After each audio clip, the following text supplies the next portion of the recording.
of the slides. So all the slides that I've gone over are already posted on the agenda website. You'll see a link to the slides.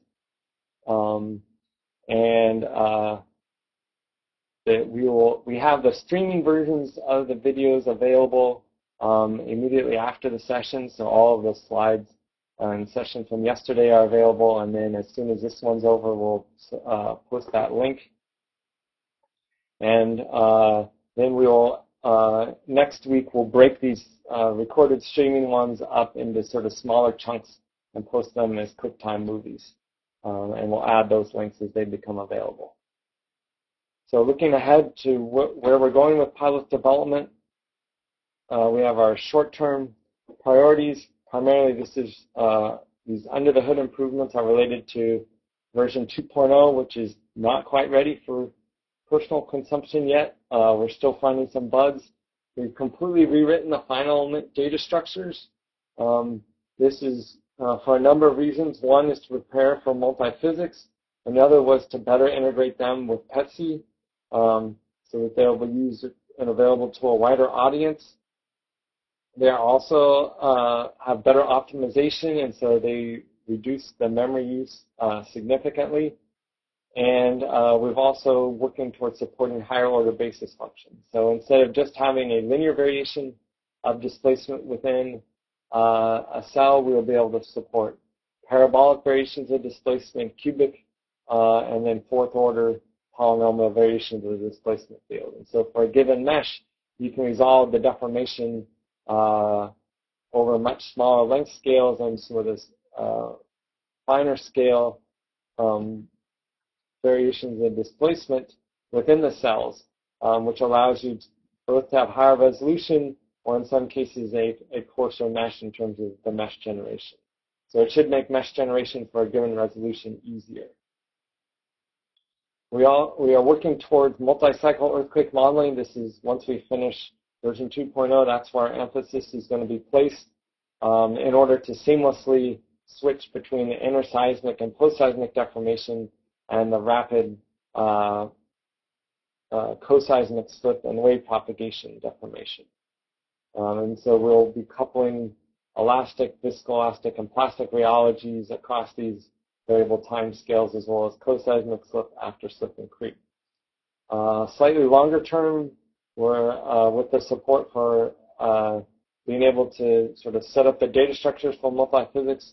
We'll then add in capabilities to couple elasticity with fluid flow and heat flow so that people can solve poroelastic problems, as well as coupling of deformation related to heat flow. And then we want to solve, as we have increased these capabilities, we want to be able to solve higher resolution problems, bigger problems. And so we want to be able to scale to 1,000 processors and sort of several thousand cores.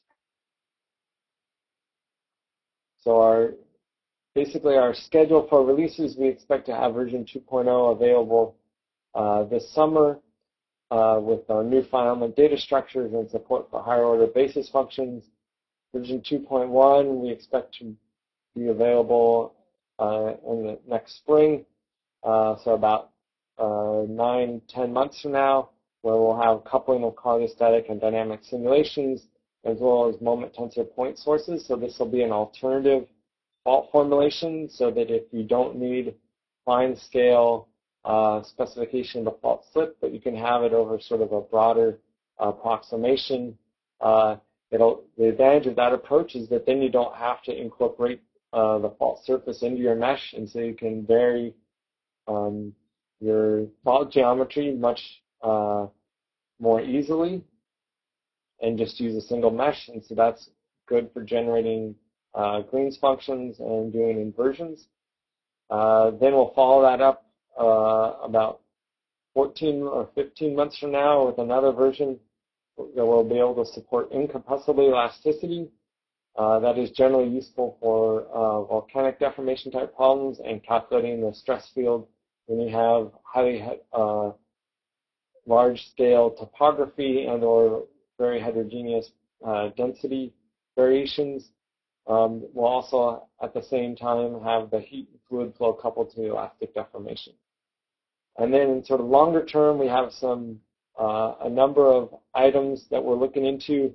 We currently support using the PETSU solvers on GPUs, but what's lacking is the final integrations on GPUs that they would allow you to use your graphics card to greatly speed up your simulations.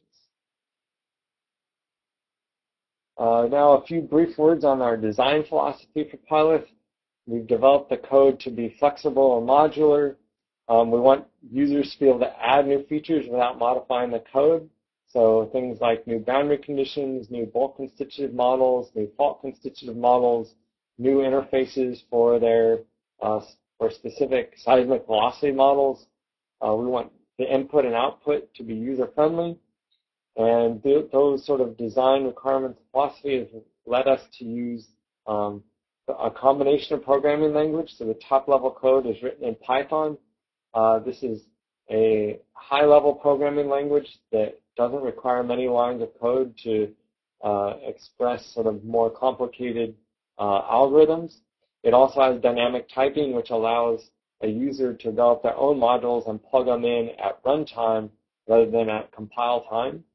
But for speed, we need our low-level code written in a fast modular language, and so we have chosen C++. This is sort of a schematic of the packages that Pilot depends on. So Pilot up here at the top is primarily limited to just the physics part of the solving the problem. We get all our user input using a Python package called Pyre. It is aware of parallel processing and launching jobs and clusters, as we'll discuss on Friday, so it knows about a message passing interface for parallel processing. Our finite data structures are currently encapsulated in Civ in version 1.9 and version 2.0. This becomes GMPlex. Both of these are available within PEPSI, and PEPSI is for data structures for linear algebra, such as matrices, vectors, and they are highly parallelized, and so they depend on both MPI as well as for the sum matrix operations. They're using BLAS and LAPACK. We support geographic projections through the Proj4 library. We have our own interface for interacting with Proj4, but basically all of the projection parameters are available, so you can use UTM coordinates, you can use transverse Mercator projections, you can map back and forth between the two, so you can specify your boundary conditions in one projection and then you can use your model in another projection. Generally, in a number of our examples, we just use simple Cartesian coordinates, but when we're doing real-world problems, we tend to use put our model in a geographic projection. We use fiat for our basis functions, so we can tabulate the basis functions and quadrature schemes on the fly.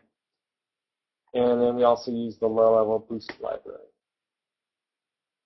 So this diagram explains why building Pilot from source can be rather complicated, because we depend on a number of packages rather than rewriting all that functionality and maintaining that functionality ourselves.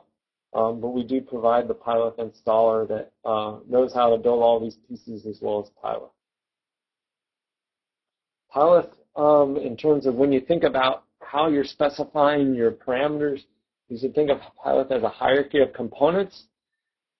Generally, each component has a piece written in Python where you're specifying and where we gather the user input, and then all the low-level computation is done in C++. Generally, you are unaware of this SWIG interface, which provides sort of the glue between the Python and C++. So we have a question from Estelle. Are there any cooling heat transfer laws included in the current Pilot, or will everything come in a future version? Currently, there's no heat conduction or any of those governing equations or models within Pilot. So all of that will be coming in the future. Currently, we just have elasticity, and so no fluid flow or heat flow.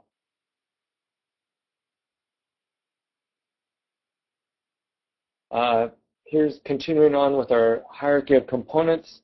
So this is looking at the very top level. We have a pure Python application component that has subcomponents. So it has a mesh generator, a problem, and an interface with PETSI. One of our problem types is a time-dependent problem. It has the dimension of the problem, such as 1D, 2D, or 3D. It has a subcomponent for doing the non-dimensionalization. It has an array of materials, array of boundary conditions, array of fault interfaces, as well as the gravity, and then the time-stepping formulation. Here's another example of the hierarchy of components. Our prescribed slip or fault implementation is called fault cohesive kin for kinematic. It has an ID related to which fault is being used, the name of the faults, as well as to specify the hints for which direction or orientation to choose. So there's an up direction and a normal direction. Then there are subcomponents for the numerical quadrature scheme being used, an array of earthquake sources, as well as an output subcomponent. Earthquake sources for a prescribed slip, you can then put in a bunch of earthquake sources that are for each of those you give an origin time, and then for each of those earthquake sources you have a subcomponent for the slip time function. So you can specify either a step slip function or say a constant constant slip rate function for if you have steady creep. And then you can also have more complex slip time functions that have a rise time, and you can, within each of these, you can specify a spatial variation of the time at which slip starts, as well as a spatial variation in the rise time. So you can have very complicated slip time functions with multiple earthquake sources per the fault. Just to give you an idea of this hierarchy of components, so this is a diagram of a very simple toy problem where we have just a box domain. On the left and right edges, we have Dirichlet boundary conditions in two directions, so compression along with shear. And then on the bottom, we have a roller boundary condition denoted by these little rollers. And so when you put that pilot problem together in Pilot, you end up with this rather busy diagram of all the various components. And I should point out that a number of these are defaults, so basically all you have to do is specify the parameters for the component rather than trying to assemble this diagram in your parameter file. By looking at, sort of thinking about what this diagram looks like, you can see that it has sort of a tree structure. So here's our Pilot application up here in the upper left. And then branching off of that, you have things like our mesh generator, the problem type. Within the problem type, you have the materials, the type of formulation, the boundary condition, non-dimensionalizer. And this is sort of, by looking at the complexity of this diagram and sort of how you can plug and play each of these components with other components, gives you an idea of how you can construct very sophisticated simulations within Pilot. So we don't, for example, we don't control the number of boundary conditions. You specify what your array of boundary conditions are. They can be combinations of Dirichlet, Neumann boundary conditions, absorbing boundary conditions, and within your Dirichlet boundary conditions, you can have various time dependence. You can have just an initial displacement. You can have just a constant rate. You can have an arbitrary time history. And all of that is developed by plugging in different components and replacing the default values. The overall application flow is shown here. So this is a slightly simplified version of what our Pilot main looks like. Basically, it creates the mesh, initializes the problem, and tells the problem to run. In our time-dependent problem, we have an initialization of the formulation, and then there's a time loop where we specify, what is the time step that you want me to use to advance forward in time, then do sort of pre-step configuration or initialization, then solve for the time step, advance by the solution by amount dt, and then do post-processing of that information. So if we look at for our implicit time stepping scheme, we have the initialization. In our pre-step, we're setting the values of the constraints at the particular time step. When we step forward, we compute the residual. Obviously, if the residual is 0, then our displacement increment is 0, but usually we do have some residual, and so then we solve for the displacement increment. Once we have our displacement increment in the post-step, we're going to update the displacement field using that increment of displacement and writing the output if that is requested at that time step, as well as updating our state variables. Pilot is extensively tested. Currently, we run more than 1,800 tests on the code. Generally, whenever it is updated or we make changes to it, these 1,800 tests give us basically allow us to are specifying tests for almost every single function. By doing it this way, it does increase the development time, but we remove most of the bugs during the initial implementation, and we also isolate and expose bugs at their origin. So when we write a new function, such as a new material model, we create a test, and then as once we have a full implementation, we run that test, and that test remains with the code. So any additional changes, such as optimizations to that same material model, we continue to run that test to make sure the code continues to perform as it was designed. When we find bugs, we generally add an additional test. So this helps prevent bugs from reoccurring, so we continue to develop the code and run those tests. As part of this testing procedure, we also generate the binary packages. So when the tests have run to completion and they're passed, the binaries are generated. Before releases, we also run additional full-scale tests and benchmarks to verify that the code is working properly. So let's end this sort of overview of pilots with some modeling tips. Generally, the best approach that we advocate is to start simple and then progressively add complexity and increase resolution.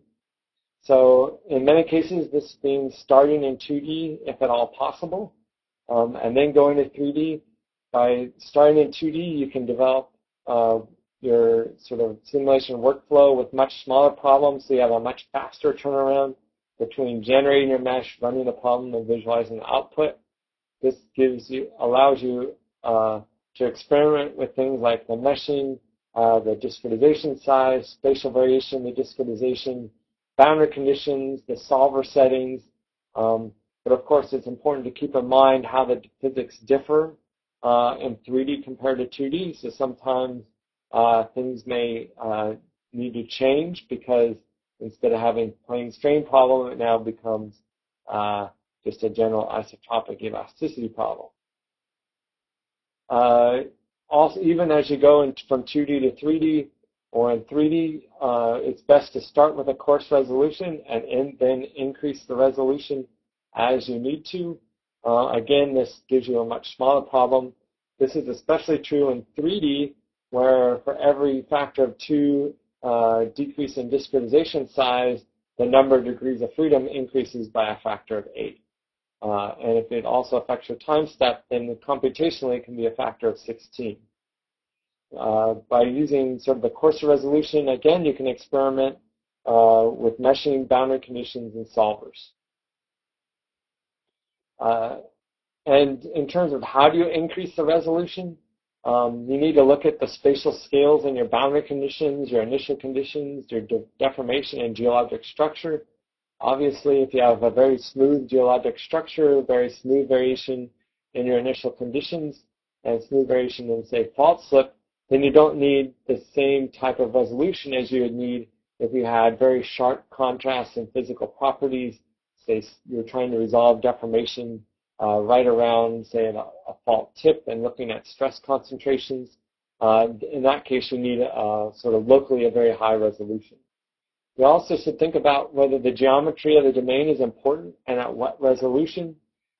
These days, you can get very high resolution digital elevation models, but if you only have, a few hundred or a few, say, tens of observations spread out over hundreds of kilometers, and your fault is buried several kilometers below the ground surface, then it doesn't really make sense to use that very high resolution digital elevation model, especially if the topography isn't varying by that much over the region.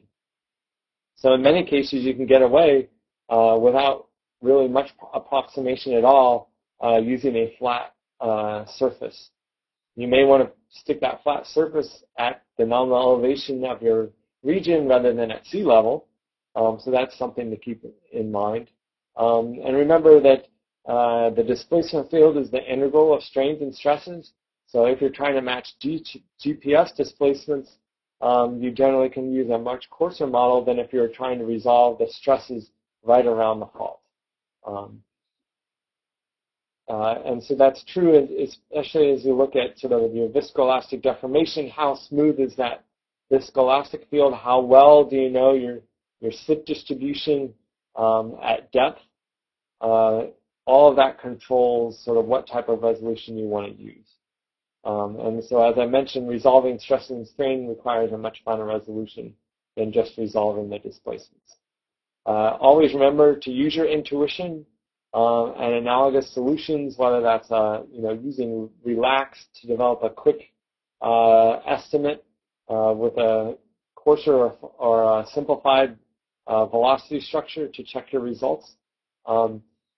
The pilot will solve, in most cases, a problem. The question is in some cases, is pilot solving the problem that you are expecting to solve or think you are solving? So it's always good to check your boundary conditions and look at the simulation and results to see whether is pilot doing what you think it should be doing. So in terms of general mesh generation, in our second session today, we'll actually be looking at mesh generation in much more detail. The bottom line is that there's no silver bullet in finite element mesh generation, especially with complex geologic structure. In many ways, in many cases, there's more than one way to do something. So it's trying to develop sort of procedures and algorithms that tend to work well in a lot of places. Generally, for quasi-side problems, hex and quadrilateral will give you a slightly more accurate and faster solution. The opposite tends to be true in dynamic rupture simulations. This is just related to the stability and sort of spatial variation of the mesh. So in 3D problems, it's much easier to have complex variations in discretization size and finer resolution near a fault with tetrahedron triangular meshes. Double check your mesh.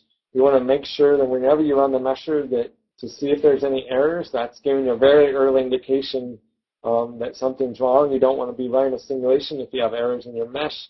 You want to double check your boundary conditions to make sure that they are consistent with what you think they are. Just a simple typo can throw off your boundary conditions because you may not be selecting the area that you think you're selecting. And checking the mesh quality. This has a huge influence, especially in dynamic simulations, and the mesh quality, if it varies significantly from the aspect ratio being close to 1, in quasi-static simulations, it'll slow down the rate of convergence. In dynamic simulations, it'll mean that you end up using a much finer time scale than will be otherwise necessary. So some work improving the mesh quality will pay great dividends in terms of reducing the runtime. Obviously, at some point, you reach the diminishing returns where it would take a lot of work to improve the mesh quality, and just letting the simulation run a little longer. Yes, it requires the computer to do work, but it saves you from doing work in terms of improving the mesh. When you use Qubit, naming the objects and using the apropos scripting language for variables produces much more robust scripts than just typing in all the IDs by hand. So if you change the mesh using variables for sort of length scales and so forth, makes it much easier to update and improve your mesh as time goes on. And the number of points you have in your spline curves can have a huge effect on the mesh generation runtime. So don't use really high fine scale geometry unless you really need to. So general pilot tips, we strongly recommend reading the user manual.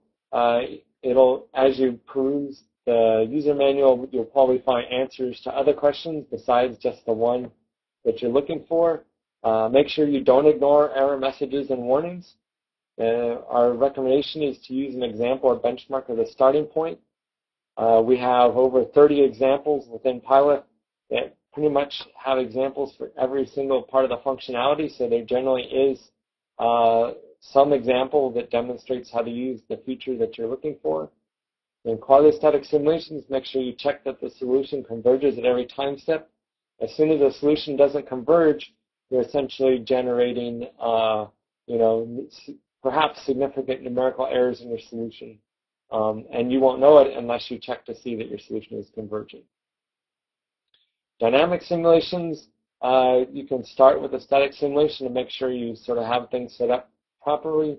Also use coarse resolution initially. And remember that the shortest wavelength seismic waves control the cell size.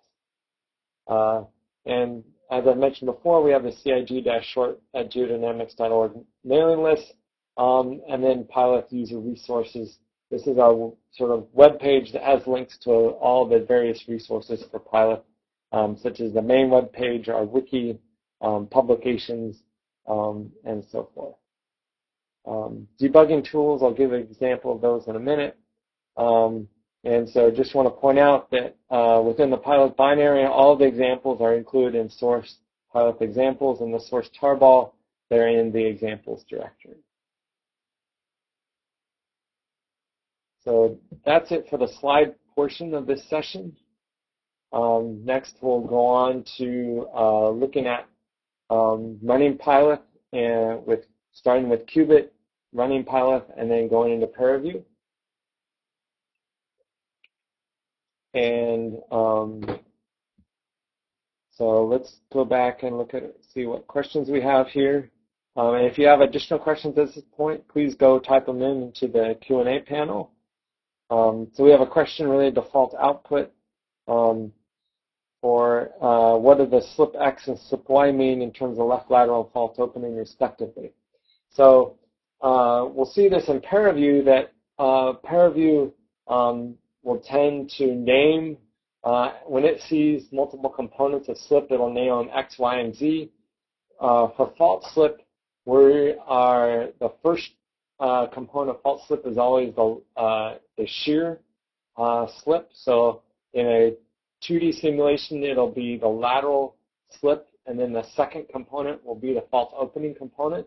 And you can use the fault orientation information to extract the relative X, Y, and Z displacements and fault slip vectors. In 3D, we do horizontal shear, and then up dip or reverse lateral deformation is the second component, and then a third component is fault opening. And we'll be able to show an example of that shortly. Any other questions at this point?